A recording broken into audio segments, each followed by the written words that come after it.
ভারতের দিল্লিতে বাংলাদেশ হাই কমিশনের সামনে বিক্ষোভ করছে হিন্দুত্ববাদী দল, বিশ্ব হিন্দু পরিষদ ও বাজরাঙ্গি দল।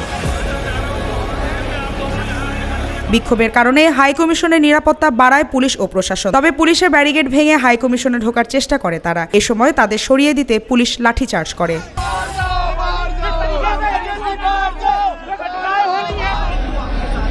এনডিটিভি জানিয়েছে, বিক্ষোভকারীরা ব্যারিকেড ভেঙে ফেলায় সেখানকার পরিস্থিতি উত্তপ্ত রয়েছে। তবে নিরাপত্তা বাহিনী পরিস্থিতি নিয়ন্ত্রণে আনার চেষ্টা করছে।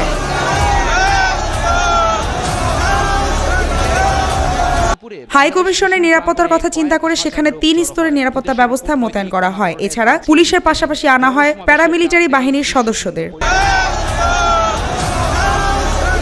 ময়মনসিংহের ভালুকায় দীপু দাস নামে এক যুবককে হত্যার ঘটনায় এই বিক্ষোভের ডাক দেয় ভারতের হিন্দুত্ববাদী দলগুলো।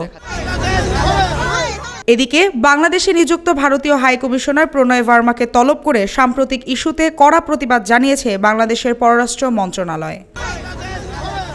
মালিহা চৌধুরী, আয়না টেলিভিশন।